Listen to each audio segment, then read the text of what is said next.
నమస్తే, welcome to AV news. బులెటిన్స్‌లోని updates చూద్దాం. చిత్తూరు జిల్లాలో మామిడి రైతులు రోడ్డెక్కారు. తోతాపరి మామిడిని కేవలం ₹5కే కొనుగోలు చేస్తామని జీడీ నెల్లూరు జైన్ ఫ్యాక్టరీ యాజమాన్యం ప్రకటించడంతో రైతులు ఆగ్రహం వ్యక్తం చేశారు. రోడ్డుపై బైఠాయించి నిరసన చేపట్టారు. నా పేరు దినేష్. మా చౌదూరు రంగానగర్ మండలం పాచిపండి పంచాయతీ. ఇప్పటి వరకు వీళ్ళు ఇచ్చే రేటు ₹6, ఇప్పుడు ఏదో ₹5 అంటున్నారు. 4 to 5 days నుంచి మా ట్రాక్టర్ డ్రైవర్ ఇక్కడ వెయిట్ చేస్తున్నాడు. ఇప్పుడు వచ్చిన రేటు 5 రూపీస్ మార్చేశారు. ఏందని అడిగితే వాళ్ళు ఏం రెస్పాండ్ అవ్వడం లేదు. పోలీసులు ఏదో వచ్చినా ఎవరు వచ్చినా మీరు సర్ది చెప్పుకొని మీరే చూసుకోవాలి ఇవి అవే అంటున్నారు. కాయలు కోసుకొని వచ్చి 4-5 రోజులు అవుతుంది. కోసిన రోజు నుంచి బయటికి ఈ రోజు నుంచి ఎంత తగ్గుతుందంటే అంత తగ్గుతుంది. మీరే చూడొచ్చు అక్కడ ఎలా గొడవలు ఆడుతున్నారు.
అమరావతి రాజధాని ప్రాంతంలో ఉద్రిక్తత పరిస్థితులు నెలకొన్నాయి. ఈ ఘటనపై అధికార ప్రతిపక్షాల మధ్య తీవ్ర ఆరోపణలు, ప్రత్యారోపణలు కొనసాగుతున్నాయి. ఈ నేపథ్యంలో వైఎస్ఆర్సీపీ అధికార ప్రతినిధి వెంకట్ కార్మూర్, టీడీపీ నేతలు హోంమంత్రిపై తీవ్ర విమర్శలు చేశారు. అమరావతిలో రైతుల పేరుతో దాడులు జరుగుతున్నాయని, ఆ ఘటనలను రాజకీయంగా వాడుకుంటున్నారని ఆయన ఆరోపించారు. ఆంధ్రప్రదేశ్ రాష్ట్ర రాజధాని అమరావతి ప్రాంతంలో తెలుగుదేశం పార్టీ గూండాలు చెలరేగిపోయారు. ఇది ఓన్లీ తెలుగుదేశం పార్టీకి సంబంధించినటువంటి రాజధాని. ఇక్కడికి ఎవడూ రాకూడదు, మా పర్మిషన్ తీసుకొని రావాలి అని చెప్పి నిన్న టీడీపీ గూండాలు రెచ్చిపోయి ఏదైతే వీరంగం సృష్టించినటువంటి పరిస్థితి. దానికి ఈనాడు దినపత్రిక ఇవాళ పెట్టినటువంటి హెడ్డింగ్ చూస్తే, నాడు ఏసడించుకున్న నేతల్ని ఈడ్చికొట్టారు. శనివారం రాజధాని పర్యటనకు వచ్చిన వైకాపా నాయకులను చేతికి దొరికిన కర్రలతో వెంబడిస్తూ కోడిగుడ్లను విసురుతూ తీవ్ర పరాభవం చేశారు. అంటే వైఎస్ఆర్ కాంగ్రెస్ పార్టీ నాయకులపై దాడులు చేశారని క్లియర్గా మీరు రాస్తున్నారు కదా. మరి దాడులు చేసిన వాళ్ళ మీద కేసులు ఎందుకు ఇప్పుడు పెట్టలా? రెండోది, గుర్తు తెలియని వ్యక్తులు రాళ్లు కోడిగుడ్లు విసిరారు. 2 కార్లు అద్దాలు పగిలాయి. రాయి పడిన సమయంలో కారులో పేర్ని నాని ఉన్నారు. అంటే పేర్ని నాని గారు కారులో ఉండంగానే ఆయన మీద రాళ్లు తీసుకొని దాడి చేశారంటే హత్యాయత్నం చేయబోయారనే దానికి అర్థం కదా. రైతులైతే ఇలాంటి దాడులు చేయరు కదా. తెలుగుదేశం పార్టీ గూండాలు చేశారని క్లియర్గా అర్థమైపోతుంది కదా. మళ్ళీ ఇదే ఈనాడు దినపత్రికలో రైతులపై దాడులకు పాల్పడ్డారు. వైకాపా నాయకులపై ఉండవల్లి రైతులు, మండల తెదాపా అధ్యక్షులు దాసరి కృష్ణ మరో 20 మంది శనివారం తాడేపల్లి పోలీసులకు వెళ్లి ఫిర్యాదు చేశారంట. తమపై రాళ్లు రోడ్డు వంటి చర్యలకు పాల్పడ్డారని పేర్కొన్నారు. అంటే వీళ్లే దాడులు చేసి మళ్ళీ వీళ్లే వెళ్ళి కంప్లైంట్ ఇచ్చినటువంటి పరిస్థితి. ఎంత అన్యాయమో చూడండి. వాళ్ళే దాడులు చేసి వాళ్ళే కంప్లైంట్ ఇచ్చారు. ఈ దాడులు చేసిన వాళ్ళలో ఆ కంప్లైంట్ ఎవరైతే ఇచ్చారో ఆ కంప్లైంట్ ఇచ్చినటువంటి దాసరి కృష్ణ కూడా ఈ దాడులు చేసిన దాంట్లో ఉన్నారు. ఒకటి రాయపాటి కిరణ్, మంగళగిరి నియోజకవర్గ టీఎన్ఎస్ఎఫ్ అధ్యక్షుడు. 2 ఇట్టా పెంచలయ్య, టీడీపీ ఎస్టీసీఎల్ నాయకుడు. మణిమాల నాగరాజు, టీడీపీ మట్టి మాఫియా గోండా. దాసరి కృష్ణ, తాడేపల్లి టీడీపీ అధ్యక్షుడు. సో వీళ్లే దాడులు చేసి వీళ్లే వెళ్ళి మళ్ళీ కంప్లైంట్ ఇచ్చారు. ఎంత దారుణం చూడండి. అంటే ఈరోజు రాష్ట్రంలో ఎలాంటి పరిస్థితి ఉందో. ఈరోజు అమరావతి ప్రాంతానికి రైతులు ఆహ్వానించారు వైఎస్ఆర్ కాంగ్రెస్ పార్టీని. కానీ తెలుగుదేశం గూండాలేమో దాన్ని అడ్డుకుంటున్నటువంటి పరిస్థితి. అంటే తెలుగుదేశం వాళ్ళ దోపిడీ ఎక్కడ బయటకు వచ్చిందో అక్కడికి వెళ్తాయని చెప్పి వాళ్ళే అడ్డుకుంటున్నారు. నిన్న సిఆర్డీఏకి సంబంధించినటువంటి వాళ్ళ మీద కంప్లైంట్ చేశారు ఉండవల్లి రైతులు గుంటూరు కలెక్టరేట్కి వెళ్ళి, మా భూములు మేము ఇవ్వని చెప్పి. సో ఇంత క్లియర్గా అక్కడ జరుగుతున్నటువంటి అన్యాయాల్ని, అక్రమాలని వైఎస్ఆర్ కాంగ్రెస్ పార్టీ ప్రశ్నిస్తుందని చెప్పి, ఏదైతే బలవంతంగా మీరు భూములు తీసుకోవద్దని చెప్పి వైఎస్ఆర్ కాంగ్రెస్ పార్టీ చెబుతుంటే, మీరు బలవంతంగా భూములు తీసుకున్నటువంటి రైతుల దగ్గరికి మీరు వెళ్తానంటే, అది బలవంతంగా భూములు తీసుకునేటటువంటి రైతులకు అండగా నిలబడతాను వైఎస్ఆర్ కాంగ్రెస్ పార్టీ వెళ్తుంటే మమ్మల్ని ద్రోహి అని రాస్తారా? ఎవరు రాజధాని ద్రోహి? 10 సంవత్సరాల కౌల్ని 15 సంవత్సరాలు పెంచిన వాళ్ళు రాజధాని ద్రోహి అవుతారా? బలవంతంగా భూములు తీసుకునేవాడు రాజధాని ద్రోహి అవుతాడా? 3 పంటలు పండేటటువంటి 1,00,000 ఎకరాల భూముల్ని నాశనం చేసేవాడు ద్రోహి అవుతాడా?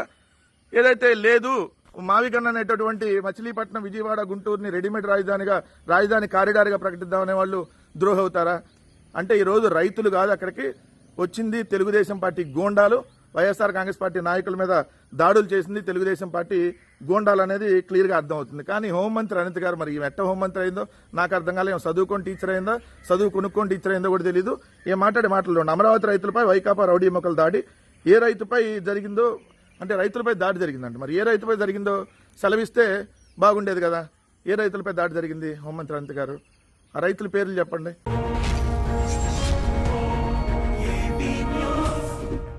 తెలంగాణ గురుకుల పాఠశాలల్లో 2,000 కోట్ల రూపాయల కుంభకోణం జరుగుతుందంటూ బీఆర్ఎస్ మరోసారి కాంగ్రెస్ ప్రభుత్వంపై తీవ్ర ఆరోపణలు చేసింది. ఈ వ్యవహారంపై ప్రభుత్వం పూర్తి వివరాలు వెల్లడించాలని బీఆర్ఎస్ ప్రధాన కార్యదర్శి ఆర్ఎస్ ప్రవీణ్ కుమార్ డిమాండ్ చేశారు.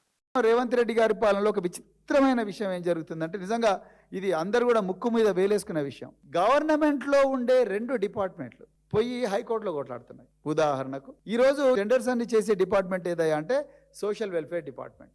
సప్లై చేసే డిపార్ట్మెంట్ ఏది? Industries department.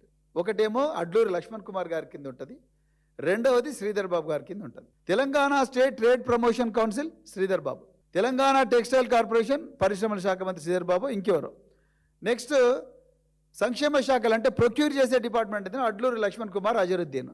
వీళ్ళిద్దరూ వాళ్ళు సెక్రటరియట్లో కూర్చొని సహాయత చేసుకోవచ్చు, కానీ వీళ్ళందరూ పోయి హైకోర్టులో కూర్చొని ప్రొక్యూర్ చేసే డిపార్ట్మెంట్ ఏమో ఎస్సీ డిపార్ట్మెంట్, నేను మఫత్లాల్ నుంచే తీసుకుంటా అంటది ఎస్సీ డిపార్ట్మెంట్, నేను బాంబే నుంచే తీసుకుంటా, నేను ఇక్కడి నుంచే తీసుకుంటా అని వాళ్ళు అంటారు.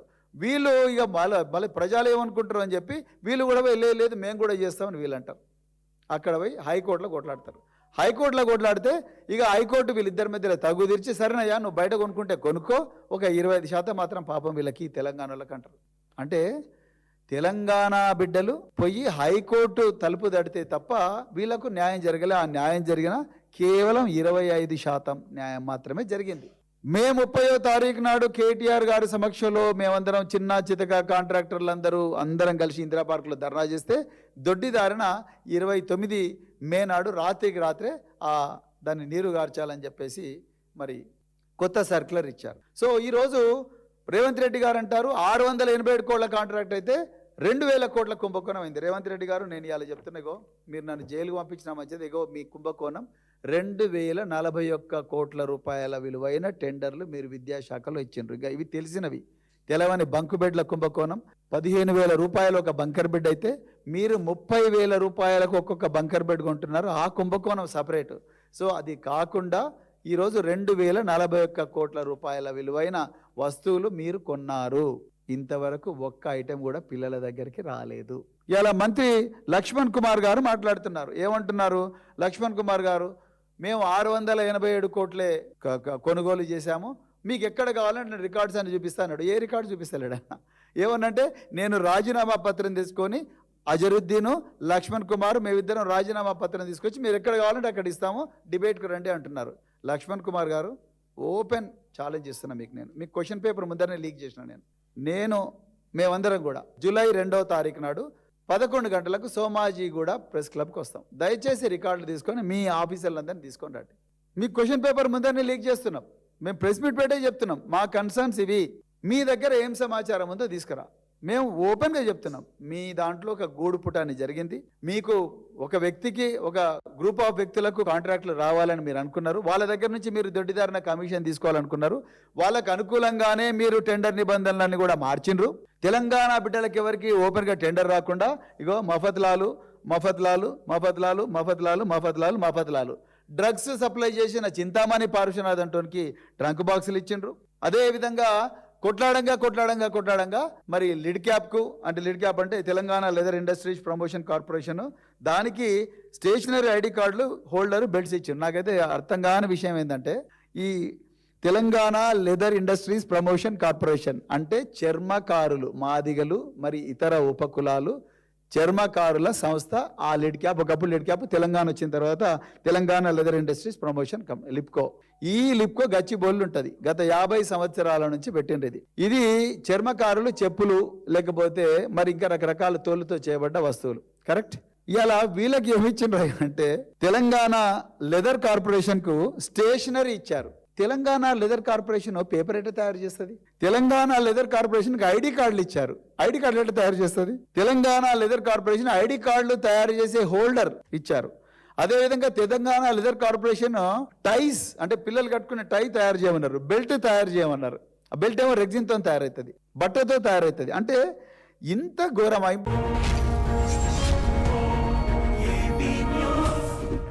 ఉండవల్లి సెంటర్లో ఉద్రిక్తత పరిస్థితులు నెలకొన్నాయి. రాజధాని భూముల పరిశీలనకు వెళ్లిన వైసీపీ నేతలను టీడీపీ అనుచరులు అడ్డుకున్నట్లు సమాచారం.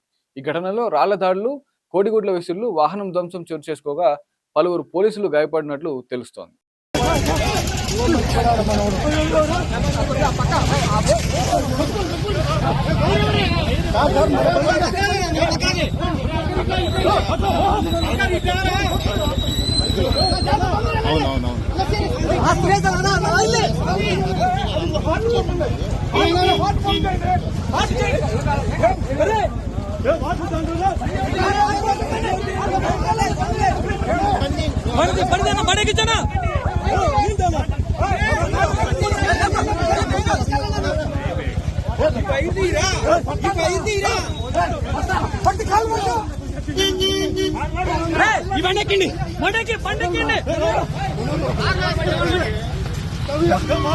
లేపు లేపు లేపు లేపు నేను తీస్తాను, నువ్వు వెళ్ళి అక్కడ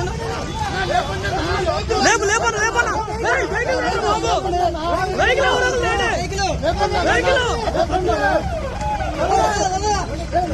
పెట్టాను.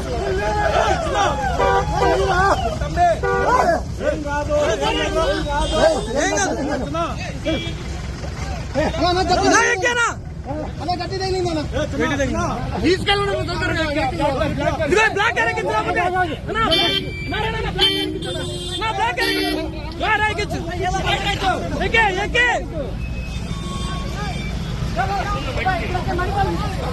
దగ్గర మణిపాలం ఉంది, మణిపాలం దగ్గరికి దగ్గర మణిపాలం ఉంది, ఎక్కించండి.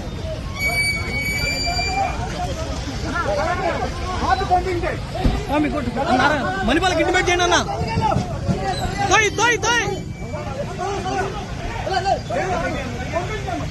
నువ్వు దిగాయి, నువ్వు దిగాయి. ఎందుకు మనోడు ఎందుకు?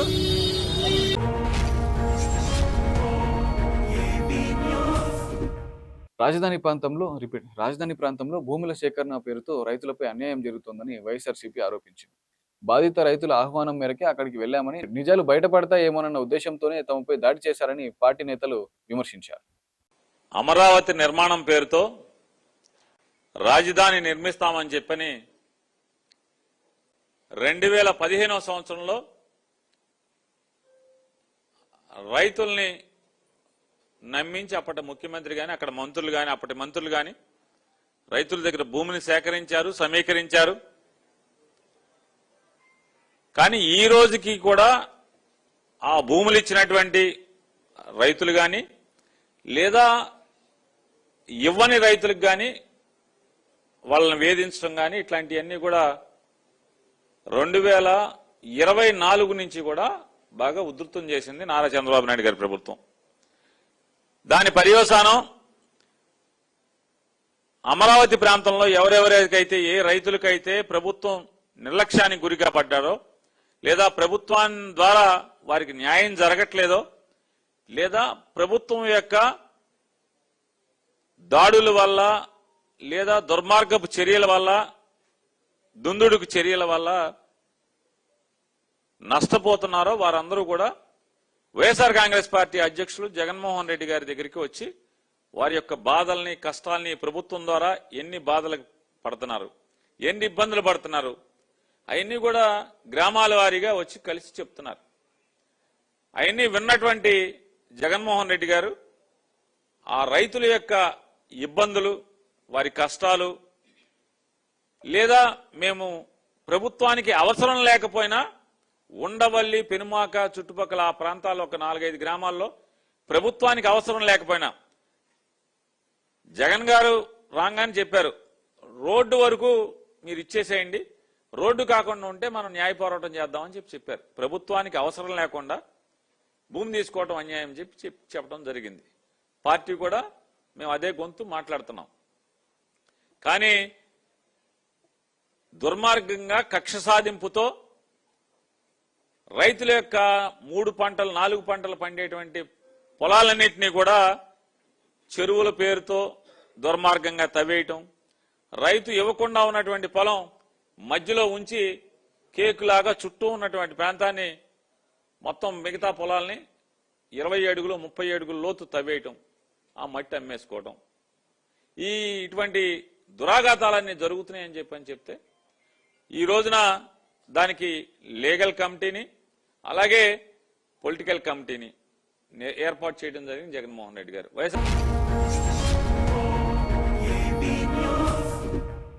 ఇటీవలే కన్నుమూసిన తెలంగాణ ఉద్యమకారుడు గొట్టిముక్కల పద్మారావు కుటుంబ సభ్యులను టీఆర్ఎస్ చీఫ్ కవిత పరామర్శించారు. వారి నివాసానికి వెళ్లి పద్మారావు చిత్రపటానికి నివాళులు అర్పించిన కవిత కుటుంబ సభ్యులకు ప్రగాఢ సానుభూతి తెలియజేసి ధైర్యం చెప్పారు.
ప్రత్యేక పూజలు, ఆధ్యాత్మిక పరిహారాలు పేరుతో భక్తులను మోసం చేసినట్లు ఆరోపణలు ఎదుర్కొంటున్న ఎన్ఆర్ఐ పూజారి చామర్తి రామలచ్చారావును బాచుపల్లి పోలీసులు అరెస్ట్ చేశారు.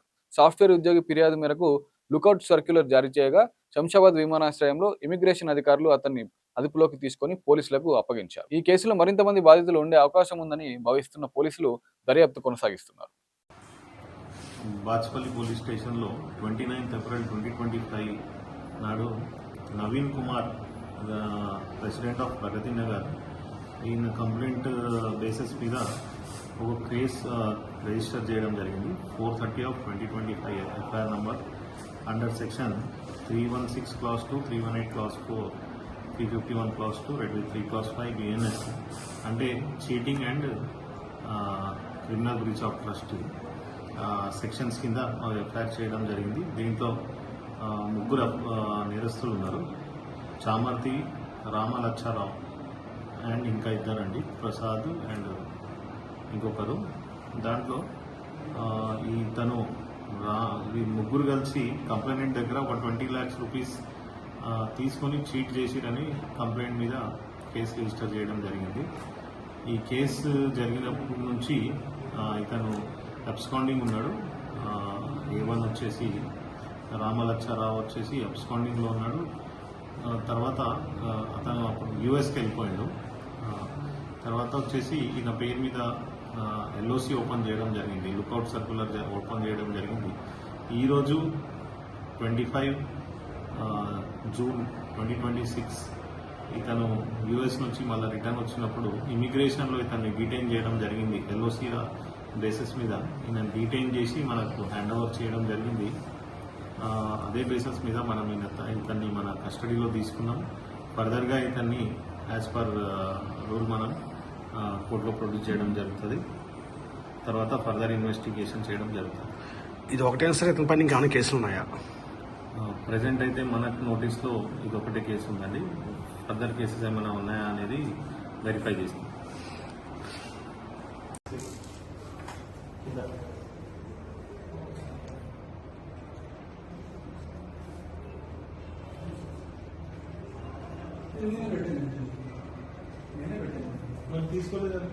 ఆయన ఇచ్చినా ఇవ్వకపోయినా అన్నాను, నేను తీసుకున్నదని రాయలేదు.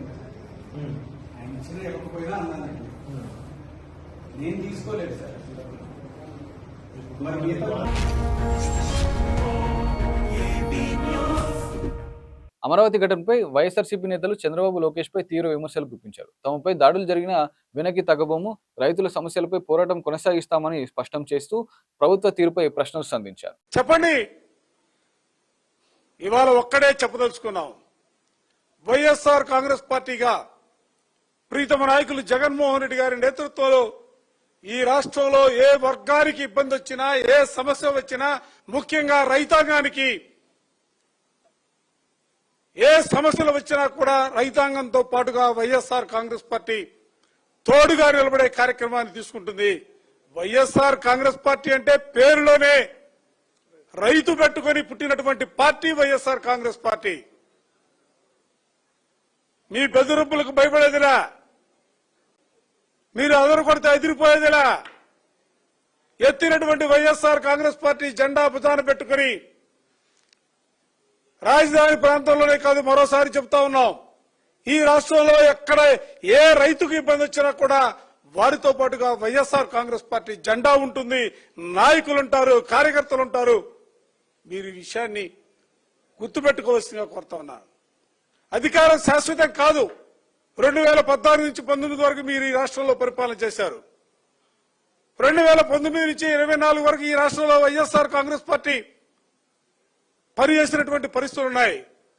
ఇవాళ చూస్తా ఉన్నాం, ఈ రాష్ట్రంలో ఎప్పుడు ఎన్నికలు వస్తాయా, ఆ ఎన్నికలు వస్తే వైఎస్ఆర్ కాంగ్రెస్ పార్టీని ఎప్పుడు గెలిపిద్దామా, జగన్మోహన్ రెడ్డి గారిని ఎప్పుడు ముఖ్యమంత్రి చేసుకోవాలని ఆశగా ప్రజలందరూ కూడా చూస్తున్నటువంటి పరిస్థితులు కూడా కళ్ళగట్టేట్లుగా కనిపిస్తా ఉన్నాయి.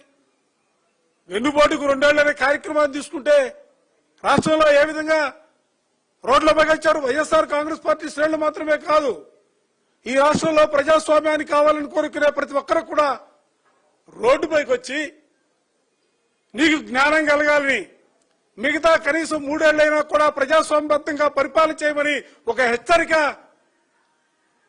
చెప్పినప్పుడు కూడా ఇంకా నీలో చలనం రాకుండా ఇంకా అక్రమ కేసులో, బెదిరింపులో ఇవాళ మరో ముందడుగేసి దాడులు చేసే కార్యక్రమాన్ని కూడా తీసుకున్నటువంటి పరిస్థితులున్నాయి. వైఎస్ఆర్ కాంగ్రెస్ పార్టీ మీరు ఎన్ని రకాలుగా రెచ్చగొట్టే కార్యక్రమాన్ని తీసుకున్నా, ఎన్ని రకాలుగా ఇబ్బందులు పెట్టాలనే కార్యక్రమాన్ని తీసుకున్నా, మేము ప్రజాస్వామ్యాన్ని నమ్ముకున్నటువంటి పార్టీ వైఎస్ఆర్ కాంగ్రెస్ పార్టీ. ప్రజాస్వామ్య పద్ధతిలోనే, ప్రజల మద్దతుతోనే ఈ ప్రభుత్వం పైన తప్పనిసరిగా తిరుగుబాటు చేసే రోజులు కూడా దగ్గరలోనే ఉన్నాయన్న అంశాన్ని కూడా ఈ రోజు మీ ద్వారా ఈ ప్రభుత్వానికి స్పష్టంగా చెప్పదలుచుకున్నా.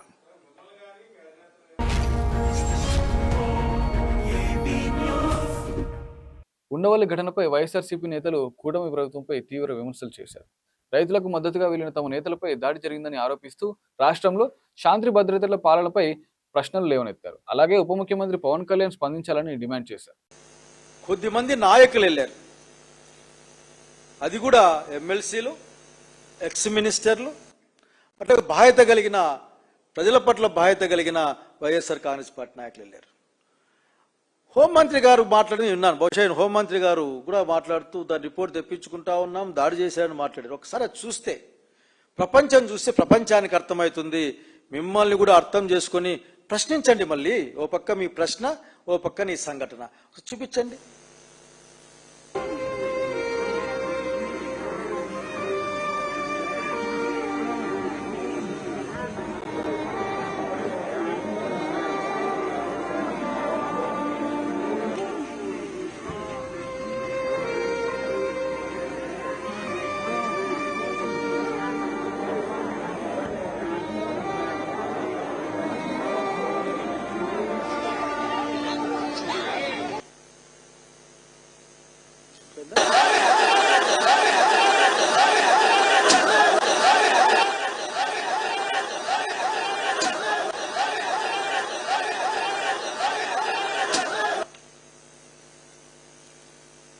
దీనికి కారణం ఏదో తెలుసా? పవన్ కళ్యాణ్ గారు, బాబు గారికి తెలుసు మాట్లాడరు. ఆయన అక్కడికి వెళ్ళి ఎక్కడో మాట్లాడుతూ ఉన్నారు. నేను ఊరికే ఉండను, ఏదో అయిపోయింది, ఏదో అట్లా ఒక పొద్దున్న లేచి దండం పెట్టుకున్నట్లు, నేను ఊరికే ఉండను, నేను కరెక్ట్ చేస్తాను, నేను సహించను. అసలు నాకు అనుమానం ఏంటంటే చంద్రబాబు నాయుడు గారి చేతిలో పరిపాలన ఏది లేదు అని ఊరికైనా మాట్లాడి తిరుగుతూ ఉంటారు. ఇంక కింద వాళ్ళు ఎవరో బహుశా ఒప్పుకోరు కాబట్టి వాళ్ళ ఇంట్లో వాళ్ళు ఎవరు రాజకీయాలు చేస్తున్నారు, బహుశా అంత డైరెక్ట్గా ఎందుకు, కానీ బహుశా ఎవరు సంబడి సీయింగ్ దట్. అయా వాళ్ళు అక్కడ అడుగుతా ఉన్నారు, 50,000 ఎకరాలకు దిక్కేంది, మీరు చెప్పిన మాటలేంది, మాకు రావాల్సిన డబ్బులేంది, అట్లాగే మీరు చెప్తున్న అనేక విషయాలు మళ్ళీ ఇంకో 50,000 ఎకరాలు ఎందుకు, మా పిల్లలకి ఇచ్చిన స్కూల్ ఫీజులు, ఫీ రియంబర్స్మెంట్, అప్పు చేసిన ప్లాట్లు, జీవన భద్రత, అది ఇది ఎక్సెట్రా ఎక్స్ట్రా ఏంటి, ఇవన్నీ సమాధానం చెప్పాలా మీరు. అట్లాగే రైతులు వెను భూముల్లో ఎట్లా రిజిస్ట్రేషన్ జరిగాయి, రైతు భూముల్లో మట్టి ఎవరు అమ్ముకున్నారు, ఎవరు తీసుకెళ్లారు, ఇసుక ఎవరు అమ్ముకుంటా ఉన్నారు, ఇట్లా అనేక విషయాలు మాట్లాడితే భూములు ఇవ్వని రైతులకి కరెంటు నీళ్లు ఎవరు కట్ చేస్తూ ఉన్నారు, వీటికి సమాధానం చెప్పుకోవాల్సి వస్తుందని అక్కడికి పోతే అవన్నీ బయటపడతాయని బహుశా తెలుగుదేశం పార్టీకి సంబంధించిన నాయకులు, ఎందుకంటే అక్కడ కోడిగుడ్లతోనూ రాళ్లతోనూ దాడి జరిగింది. కోడిగుడ్లు ఎవరు తీసుకెళ్లారు, రాళ్ళు ఎవరు తీసుకెళ్లారు అక్కడ స్పష్టం.